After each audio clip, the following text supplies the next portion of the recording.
ಎಲ್ರಿಗೂ ನಮಸ್ಕಾರ. ಏಕಲವ್ಯ ಯೂಟ್ಯೂಬ್ ಚಾನಲ್ಗೆ ನಿಮಗೆ ಸ್ವಾಗತ. RRB NTPC static GK CA ಸರಣಿ ತರಗತಿ 11 ಉಳಿದಂಥ 10 ವಿಡಿಯೋಗಳನ್ನು ನಮ್ಮ ಚಾನಲ್ನ ಪ್ಲೇಲಿಸ್ಟ್ನಲ್ಲಿ ನೀವು ಹೋಗಿ ನೋಡ್ಬೋದು. ಅದರೆಲ್ಲರ PDF ಅನ್ನು ಟೆಲಿಗ್ರಾಮಲ್ಲಿ ಅಪ್ಲೋಡ್ ಮಾಡಿದ್ದೀನಿ. ಈ ವಿಡಿಯೋದ ಡಿಸ್ಕ್ರಿಪ್ಷನ್ ನಿಮಗೆ ಟೆಲಿಗ್ರಾಮ್ ಲಿಂಕ್ ಸಿಗುತ್ತೆ, ಹೋಗಿ ನೀವು ಅಲ್ಲಿ ಡೌನ್ಲೋಡ್ ಮಾಡ್ಕೊಂಡು ಓದ್ಕೋಬೋದು. ಇದರ PDF ಅನ್ನು ನೀವು ಇವಾಗ ಡೌನ್ಲೋಡ್ ಮಾಡ್ಕೋಬೇಕು ಅಂದರೆ ಫಸ್ಟ್ ಲಿಂಕ್ ಇದೆ, ಕ್ಲಿಕ್ ಮಾಡಿ ಹೋಗಿ ಡೌನ್ಲೋಡ್ ಮಾಡ್ಕೊಳ್ಳಿ. ಮತ್ತು ಮಾಕ್ ಟೆಸ್ಟ್ ಅಟೆಂಡ್ ಮಾಡೋಂಗಿದ್ರೆ ಡಿಸ್ಕ್ರಿಪ್ಷನಲ್ಲಿ ಲಿಂಕನ್ನು ಕೊಟ್ಟಿರ್ತೀನಿ, ಟೆಸ್ಟ್ಗಳನ್ನು ಅಟೆಂಡ್ ಮಾಡಿ. ಮೊದಲನೇ ಪ್ರಶ್ನೆ, 2020 ಬಹ್ರೇನ್ ಗ್ರ್ಯಾಂಡ್ ಫಿಕ್ಸ್ನ ಗೆದ್ದಂಥ ಆಟಗಾರನ ಹೆಸರೇನು? 2020 ಬಹ್ರೇನ್ ಗ್ರ್ಯಾಂಡ್ ಫಿಕ್ಸನ್ನು ಗೆದ್ದಂಥ ಆಟಗಾರ. 4 ಆಪ್ಷನ್ಗಳಿವೆ. ಸರಿಯಾದ ಉತ್ತರ ಲೇವಿಸ್ ಹ್ಯಾಮಿಲ್ಟನ್ ಅವರು ಈ ಪುರಸ್ಕಾರವನ್ನು ಗೆದ್ದಂಥವರಾಗಿದ್ದಾರೆ. ಲೇವಿಸ್ ಹ್ಯಾಮಿಲ್ಟನ್ ಅವರು ಬಹ್ರೇನ್ ಗ್ರ್ಯಾಂಡ್ ಫಿಕ್ಸ್ 2020 ಗೆದ್ದಂಥ ಆಟಗಾರರಾಗಿದ್ದಾರೆ. ಈ ಋತುವಿನಲ್ಲಿ ಒಟ್ಟಾರೆಯಾಗಿ ಇವರದು 11ನೇ ಜಯ ಆಗಿರ್ತದೆ ಮತ್ತು ವೃತ್ತಿ ಜೀವನದಲ್ಲಿ 95ನೇ ಗೆಲುವಾಗಿರ್ತದೆ. F1 ಅಂತ ನಾವೇನು ಕರಿತೀವಿ, ಈ ರೇಸ್ನ ಓವರಾಲ್ ವೃತ್ತಿ ಬದುಕಿನಲ್ಲಿ 95 ಗೆಲುವನ್ನು ಪಡ್ಕೊಂಡಿರ್ತಾರೆ. ಟಾಪ್ 3 ನೋಡೋದಾದರೆ ಲೇವಿಸ್ ಹ್ಯಾಮಿಲ್ಟನ್ ತಮ್ಮ ವೃತ್ತಿ ಜೀವನದಲ್ಲಿ 95 ಗೆಲುವುಗಳನ್ನು ಪಡ್ಕೊಂಡು ಅಗ್ರಸ್ಥಾನದಲ್ಲಿದ್ದರೆ, ಮೈಕೆಲ್ ಶೊಮಿಕರ್ ಅವರು 91 ಗೆಲುವಿನ ಜೊತೆ 2ನೇ ಸ್ಥಾನದಲ್ಲಿ ಬರ್ತಾರೆ. ಹಾಗೂ ಸೆಬಾಸ್ಟಿಯನ್ ವೆಟಲ್ ಅವರು 53 ಸ್ಥಾನಗಳ ಜೊತೆ ಈ F1 ರೇಸ್ನಲ್ಲಿ 3ನೇ ಸ್ಥಾನವನ್ನು ಪಡ್ಕೋತಾರೆ. ನೆಕ್ಸ್ಟ್ ನೋಡಿ, ಲೋಕಸಭೆಯ ಹೊಸ ಪ್ರಧಾನ ಕಾರ್ಯದರ್ಶಿಯಾಗಿ ಕೆಳಗಿನ ಯಾರನ್ನ ನೇಮಿಸಲಾಗಿದೆ? ಪ್ರಶ್ನೆಗೆ ಸರಿಯಾದಂಥ ಉತ್ತರ ಉತ್ತಪಾಲ್ ಕುಮಾರ್ ಸಿಂಗ್ ಅವರನ್ನು ಲೋಕಸಭೆಯ ನೂತನ ಕಾರ್ಯದರ್ಶಿಯಾಗಿ, ಪ್ರಧಾನ ಕಾರ್ಯದರ್ಶಿಯಾಗಿ ನೇಮಕ ಮಾಡಲಾಗಿದೆ.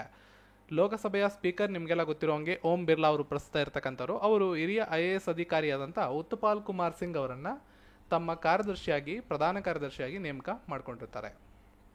ಲೋಕಸಭೆ ಬಗ್ಗೆ ಕೆಲವೊಂದಿಷ್ಟು ಇಂಪಾರ್ಟೆಂಟ್ ಆದಂಥ ಮಾಹಿತಿಗಳನ್ನ ನೋಡೋದಾದರೆ, ಲೋಕಸಭೆಯ ಪ್ರಪ್ರಥಮ ಸ್ಪೀಕರ್ ಮಾವಳಂಕರ್ ನಿಮಗೆಲ್ಲ ಗೊತ್ತಿರ್ತದೆ. ಅವರ ಪೂರ್ಣ ಹೆಸರು ಗಣೇಶ್ ವಾಸುದೇವ್ ಮಾವಳಂಕರ್. ಲೋಕಸಭೆಯ ಮೊಟ್ಟ ಮೊದಲ ಮಹಿಳಾ ಸ್ಪೀಕರ್ ಯಾರಪ್ಪ ಅಂದರೆ ಮೀರಾ ಕುಮಾರಿ ಅಥವಾ ಮೀರಾ ಕುಮಾರ್ ಅಂತ ನೀವು ಕರಿಬೋದು. ಪ್ರಸ್ತುತ ಇರತಕ್ಕಂಥ ಲೋಕಸಭೆಯ ಸಂಖ್ಯೆ 17ನೇ ಲೋಕಸಭೆ ಚಾಲ್ತಿಯಲ್ಲಿದೆ. ಅದರ ಒಂದು ಮುಖ್ಯಸ್ಥರು ಓಂ ಬಿರ್ಲಾ ಅವರು. ಓಂ ಬಿರ್ಲಾ ಅವರ ಒಂದು ಎಲೆಕ್ಷನನ್ನು ಗೆದ್ದಿರ್ತಕ್ಕಂಥ ಸ್ಥಳ, ಯಾಕೆಂದರೆ ಸ್ಪೀಕರ್ ಆಗಿರೋದ್ರಿಂದ ಯಾವ ಸ್ಥಳದಿಂದ ಗೆದ್ದಿದ್ದಾರೆ ಅಂತ ನಿಮ್ಗೆ ಗೊತ್ತಿರಬೇಕಾಗತ್ತೆ. ರಾಜಸ್ಥಾನದ ಜೋಧ್ಪುರ ಇವರ ಕ್ಷೇತ್ರವಾಗಿರ್ತದೆ. ಪ್ರಸ್ತುತ ಇರತಕ್ಕಂಥ ಓಂ ಬಿರ್ಲಾ ಅವರು ನಮ್ಮ ಲೋಕಸಭೆಯ ಸ್ಪೀಕರ್ ಆಗಿದ್ದಾರೆ. ಅವರ ಒಂದು ಕ್ಷೇತ್ರ, ಚುನಾವಣಾ ಕ್ಷೇತ್ರ ಅವ್ರು ಗೆದ್ದಿರ್ತಕ್ಕಂಥದ್ದು ಜೋಧ್ಪುರ. ಇನ್ನು 1951 ಅಕ್ಟೋಬರ್ 25ರಿಂದ ಭಾರತದಲ್ಲಿ ಮೊಟ್ಟ ಮೊದಲ ಸಾರ್ವತ್ರಿಕ ಚುನಾವಣೆ ನಡೀತು. ಇದು ನಿಮ್ಗೆ ಗೊತ್ತಿರಲಿ. 1951 ಅಕ್ಟೋಬರ್ 25ರಿಂದ ಭಾರತದಲ್ಲಿ ಸಾರ್ವತ್ರಿಕ ಚುನಾವಣೆಗಳು ಘೋಷಣೆ ಆದಂಥದ್ದು ಮತ್ತು 1952 ಫೆಬ್ರವರಿ 21ರಂದು ಮೊಟ್ಟ ಮೊದಲ ಚುನಾವಣೆ ನಡೆದಂಥದ್ದು. ಪ್ರತಿ ವರ್ಷ ವಿಶ್ವ ಏಡ್ಸ್ ದಿನವನ್ನು ಯಾವಾಗ ಆಚರಣೆ ಮಾಡ್ತೀವಿ ಇದು ನಿಮ್ಗೆ ಗೊತ್ತಿರ್ತದೆ. ಮೊಟ್ಟ ಮೊದಲನೇ ಡಿಸೆಂಬರ್ 1ನೇ ತಾರೀಕು ಪ್ರತಿ ವರ್ಷ ಆಚರಣೆ ಮಾಡ್ತೀವಿ. ಜೇಮ್ಸ್ WN ಮತ್ತು ಥಾಮಸ್ ನೆಟ್ಟರ್ ಅವರು ಮೊಟ್ಟ ಮೊದಲನೇ ಬಾರಿಗೆ 1987ನೇ ಇಸ್ವಿಯಲ್ಲಿ ವಿಶ್ವ ಏಡ್ಸ್ ದಿನವನ್ನು ಆಚರಣೆ ಮಾಡ್ತಾರೆ. ಈ ದಿನವನ್ನು ವಿಶ್ವ ಏಡ್ಸ್ ದಿನ ಅಂತ ಆಚರಣೆ ಮಾಡ್ತಾರೆ. ಏಡ್ಸ್ ಕಾಯಿಲೆಗೆ ಕಾರಣಕರ್ತವಾಗಿರ್ತಕ್ಕಂಥ ವೈರಸ್ ಬಗ್ಗೆ ನಿಮಗೆಲ್ಲ ಗೊತ್ತಿರ್ತದೆ. HIV ಅಂತ ನಾವು ಕರಿತೀವಿ. ಹ್ಯೂಮನ್ ಇಮ್ಯುನೋ ಡಿಫಿಷಿಯನ್ಸಿ ವೈರಸ್ ಅಂತ ಇದರ ಫುಲ್ ಫಾರ್ಮ್ ಆಗಿರ್ತದೆ. ಇದೊಂದು ಸಾಂಕ್ರಾಮಿಕ ಕಾಯಿಲೆ ಆಗಿರ್ತದೆ. ಇನ್ನು ಈ ಒಂದು ಕಾಯಿಲೆಯ ಬಗ್ಗೆ ಸಾರ್ವಜನಿಕರಲ್ಲಿ ಜಾಗೃತಿ ಮೂಡಿಸಬೇಕು ಅಂತ ವಿಶ್ವ ಏಡ್ಸ್ ದಿನವನ್ನು ಆಚರಣೆ ಮಾಡ್ತೀವಿ. ಈ ವರ್ಷದ theme ending the HIV AIDS epidemic resilience and impact ಅನ್ನೋದು 2020 ವಿಶ್ವ ಏಡ್ಸ್ ದಿನದ ಥೀಮ್ ಆಗಿತ್ತು. ಇಂಪಾರ್ಟೆಂಟು ಸ್ಪರ್ಧಾತ್ಮಕ ಪರೀಕ್ಷಾ ದೃಷ್ಟಿಕೋನದಿಂದ. ಬಾರ್ಡರ್ ಸೆಕ್ಯೂರಿಟಿ ಫೋರ್ಸ್ ಪ್ರತಿ ವರ್ಷ ಡಿಸೆಂಬರ್ 1 ತನ್ನ ರೈಸಿಂಗ್ ದಿನ ಎಂದು ಆಚರಿಸುತ್ತದೆ. ಅಂದರೆ ಸಂಸ್ಥಾಪನಾ ದಿನ. ರೈಸಿಂಗ್ ದಿನ ಅಂದರೆ ಸಂಸ್ಥಾಪನಾ ದಿನ ಅಂತ. ಸೊ 2020ರಲ್ಲಿ ಎಷ್ಟನೇ ಸಂಸ್ಥಾಪನಾ ದಿನವನ್ನು BSF ಆಚರಿಸ್ಕೊಳ್ತು ಅಂತ ಪ್ರಶ್ನೆ. ಸರಿಯಾದ ಉತ್ತರ 56ನೇ ಬಾರ್ಡರ್ ಸೆಕ್ಯೂರಿಟಿ ಫೋರ್ಸ್ನ ಸಂಸ್ಥಾಪನಾ ದಿನವನ್ನು ಈ ವರ್ಷ ಆಚರಣೆ ಮಾಡಿಕೊಂಡಿದೆ. ಭಾರತ ಮತ್ತು ಚೀನಾ ಯುದ್ಧಗಳ ನಂತರ BSF ಅನ್ನು 1965 ಡಿಸೆಂಬರ್ 1ರಂದು ಕೇಂದ್ರ ಸರ್ಕಾರ ಸ್ಥಾಪನೆ ಮಾಡ್ತದೆ. ಏಕೀಕೃತ ಕೇಂದ್ರ ಸಂಸ್ಥೆಯಾಗಿ ಸ್ಥಾಪನೆ ಮಾಡಲಾಗ್ತದೆ. BSF ಭಾರತೀಯ ಪ್ರಾಂತ್ಯಗಳ ರಕ್ಷಣೆ ಮಾಡತಕ್ಕಂತಹ ಒಂದು ಸಂಸ್ಥೆ ಆಗಿರ್ತದೆ. BSF ಸ್ಥಾಪನೆಯಾಗಿದ್ದು ನಿಮಗೆ ಗೊತ್ತಿರಬೇಕು. ಎಕ್ಸಾಮಿನೇಷನ್ ಪಾಯಿಂಟ್ ಆಫ್ ವ್ಯೂ ಇಂದ ಇಂಪಾರ್ಟೆಂಟು. ಇದರ ಪ್ರಧಾನ ಕಚೇರಿ ನವದೆಹಲಿಯಲ್ಲಿ ಕಂಡು ಬರ್ತದೆ. ಜೀವನ್ ಪ್ರತ್ಯರ್ಥ ಕರ್ತವ್ಯಂ, ಸಾವಿನವರೆಗೂ ಕರ್ತವ್ಯ ಅನ್ನೋದು BSFನ ಒಂದು ಥೀಮ್ ಆಗಿರ್ತದೆ.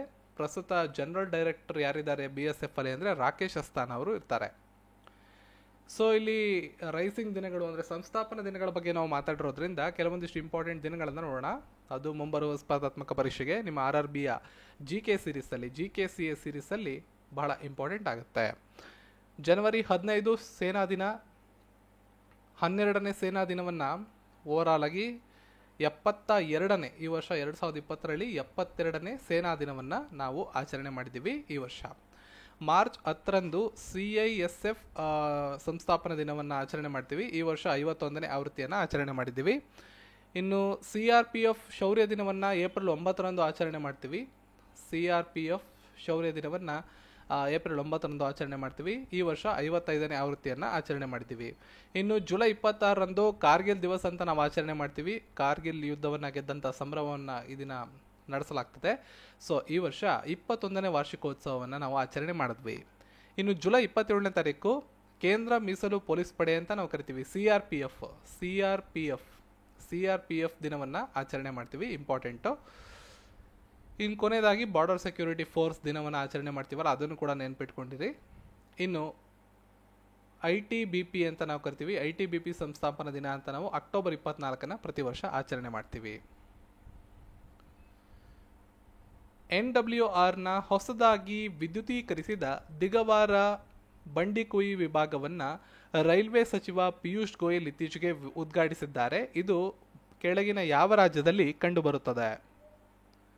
ಪ್ರಶ್ನೆಗೆ ಸರಿಯಾದಂಥ ಉತ್ತರ ರಾಜಸ್ಥಾನದಲ್ಲಿ ಈ ವಿಭಾಗದ ವಿದ್ಯುದೀಕರಿಸಿದಂಥ ರೈಲ್ವೆ ಇದನ್ನು ಪ್ರಸ್ತುತ ರೈಲ್ವೆ ಸಚಿವರಾದಂಥ ಪಿಯೂಷ್ ಗೋಯಲ್ ಅವರು ಉದ್ಘಾಟನೆ ಮಾಡಿರ್ತಾರೆ. ಸೊ ಪ್ರಸ್ತುತ ರೈಲ್ವೆ ಇಲಾಖೆಗೆ ಸಂಬಂಧಪಟ್ಟಂಗೆ ಮೋಸ್ಟ್ ಇಂಪಾರ್ಟೆಂಟ್ ಪ್ರಶ್ನೆ ಇರತಕ್ಕಂಥ ರೈಲ್ವೆ ಸಚಿವರ ಬಗ್ಗೆ ಜಾಸ್ತಿ ಪ್ರಶ್ನೆಗಳು ಬರ್ತವೆ. ಮತ್ತು ರೈಲ್ವೆ ಇಲಾಖೆಯಲ್ಲಿ ಉಂಟಾಗಿರ್ತಕ್ಕಂಥ ಮಾರ್ಪಾಡಾಗಿರ್ತಕ್ಕಂತಹ ಹೊಸ ವಿಷಯಗಳಿರ್ತವೆ. ಕಳೆದ 3 ವರ್ಷಗಳಲ್ಲಿ ಏನೇನು ಮಾರ್ಪಾಡಾಗಿರ್ತದೆ ರೈಲ್ವೆ ಇಲಾಖೆಗೆ ಸಂಬಂಧಪಟ್ಟಂಗೆ ಆ ಒಂದು ಪ್ರಶ್ನೆಗಳ ಕುರಿತು ಸ್ಪರ್ಧಾತ್ಮಕ ಪರೀಕ್ಷೆಗಳಲ್ಲಿ ನಿಮಗೆ ಕೇಳಲಾಗುತ್ತೆ.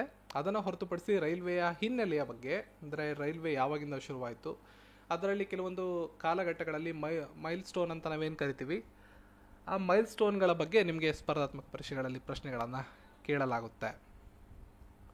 ರಾಜಸ್ಥಾನದ ಬಗ್ಗೆ ಮಾತಾಡೋದಾದರೆ ರಾಜಸ್ಥಾನ ಸರ್ಕಾರದ ಕೆಲವೊಂದಿಷ್ಟು ಸ್ಕೀಮ್ಗಳ ಬಗ್ಗೆ ನಾನು ಪ್ರತಿ ವಿಡಿಯೋದಲ್ಲಿ, ಅಂದರೆ ಯಾವ ರಾಜ್ಯ ಬರುತ್ತೆ ಆ ರಾಜ್ಯದ ಬಗ್ಗೆ ಕೆಲವೊಂದಿಷ್ಟು ವಿಷಯಗಳನ್ನು ನಿಮಗೆ ತಿಳಿಸ್ತಿರ್ತೀನಿ.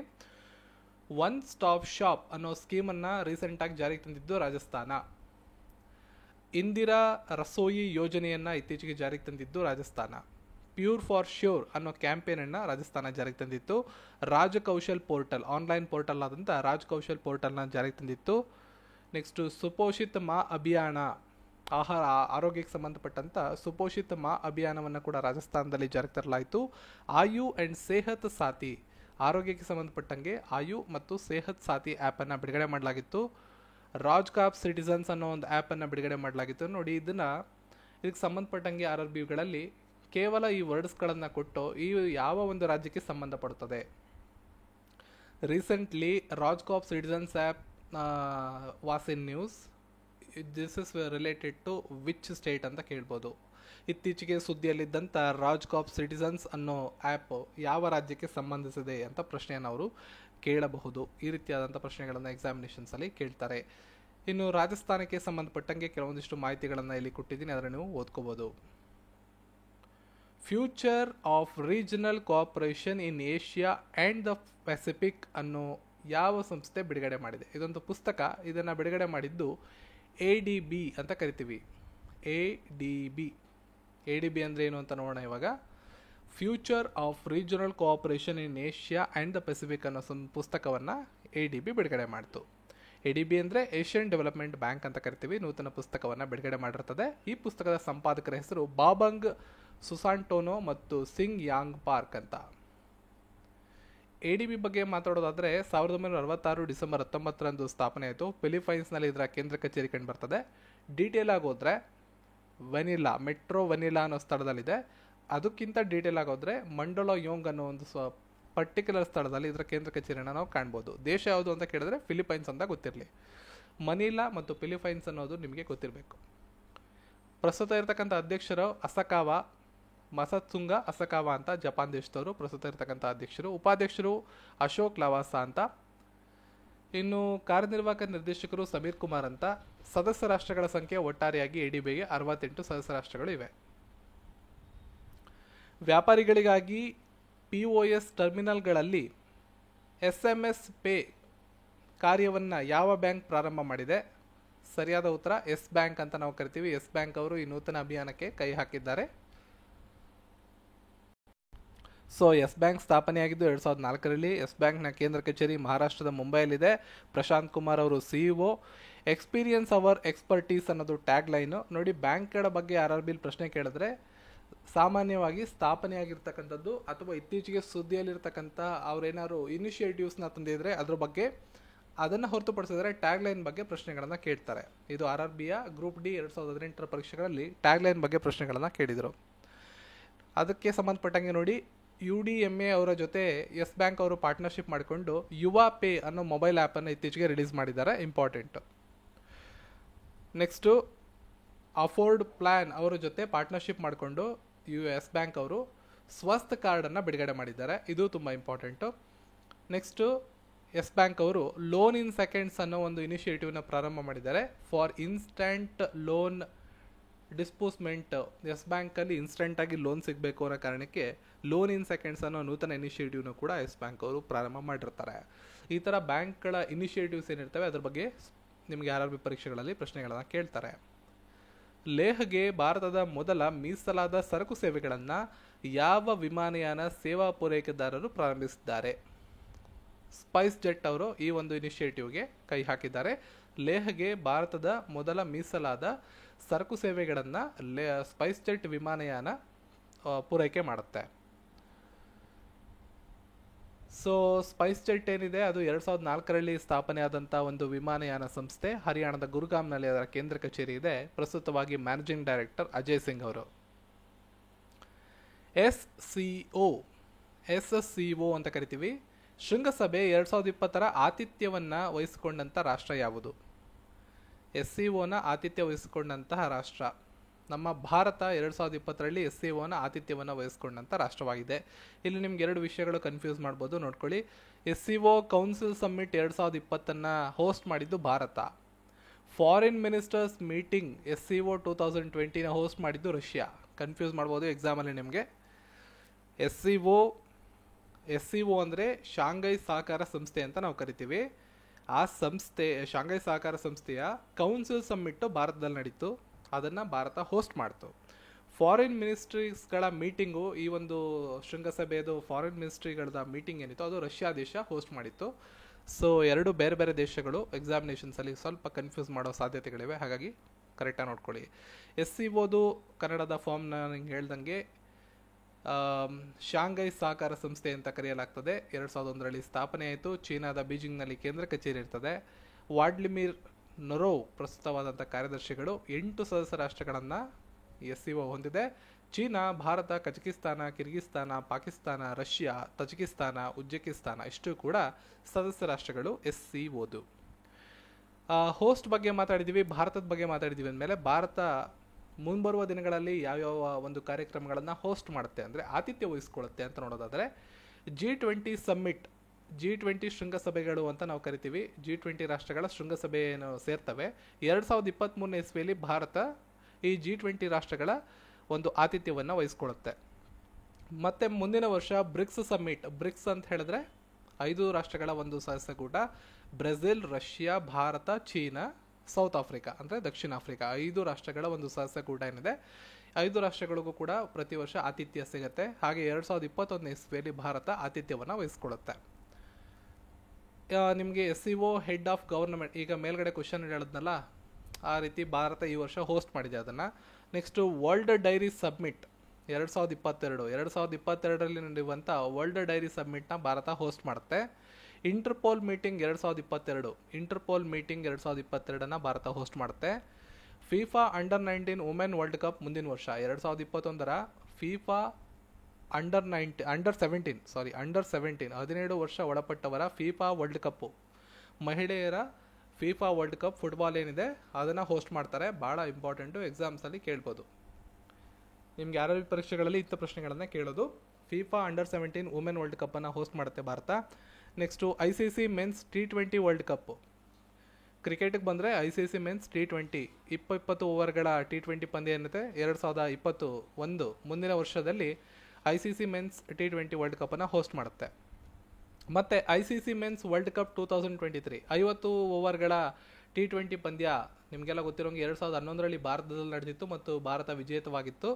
2023ರಲ್ಲಿ ಮತ್ತೊಮ್ಮೆ ಭಾರತದಲ್ಲಿ ICC ವರ್ಲ್ಡ್ ಕಪ್ ನಡೆಯುತ್ತೆ. Next men's hockey world cup, ಪುರುಷರ ಹಾಕಿ ವರ್ಲ್ಡ್ ಕಪ್ 2023 ಭಾರತದಲ್ಲಿ ನಡೆಯುತ್ತೆ. Next AFC women's Asia cup, ಮಹಿಳೆಯರ AFC ಏಷ್ಯಾ ಕಪ್ 2022ನೇ ಇಸ್ವಿಯಲ್ಲಿ ಭಾರತದಲ್ಲಿ ನಡೀತದೆ. ಇದು ಪ್ರಸ್ತುತವಾಗಿ ನಾನು ಲಿಸ್ಟ್ ಮಾಡಿರ್ತಕ್ಕಂಥ ಈ ವರ್ಷ, ಮುಂದಿನ ವರ್ಷ, ತದನಂತರದ ವರ್ಷ 21, 22 ಮತ್ತು 23ರಲ್ಲಿ ಭಾರತದಲ್ಲಿ ನಡೀತಕ್ಕಂಥ ಕಾರ್ಯಕ್ರಮಗಳು.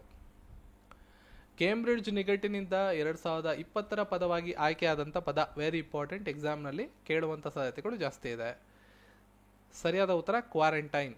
ಕೇಂಬ್ರಿಡ್ಜ್ ನಿಘಂಟ್ನವರು 2020ರ ಪದ ಅಂತ ಆಯ್ಕೆ ಮಾಡ್ಕೊಂಡಿರುವಂಥ ಪದ ಕ್ವಾರಂಟೈನ್, ನೆನಪಲ್ಲಿಟ್ಕೊಂಡಿರಿ. ಇನ್ನು ಕೋಲಿನ್ಸ್ ಡಿಕ್ಷನರಿ 2020ರಲ್ಲಿ ವರ್ಡ್ ಆಫ್ ದಿ ಇಯರ್ ಅಂತ ಆಯ್ಕೆ ಮಾಡ್ಕೊಂಡಿರೋ ಪದ ಲಾಕ್ಡೌನ್. ಕೇಂಬ್ರಿಡ್ಜ್ ಡಿಕ್ಷನರಿಯವರು ಆಯ್ಕೆ ಮಾಡ್ಕೊಂಡಿರೋ ಪದ ಕ್ವಾರಂಟೈನು, ಕೋಲಿನ್ಸ್ ಡಿಕ್ಷನರಿಯವರು ಆಯ್ಕೆ ಮಾಡ್ಕೊಂಡಿರೋ ಪದ ಲಾಕ್ಡೌನ್. ಕನ್ಫ್ಯೂಸ್ ಮಾಡ್ತಾರೆ ನಿಮಗೆ ಎಕ್ಸಾಮಿನೇಷನ್ಸಲ್ಲಿ.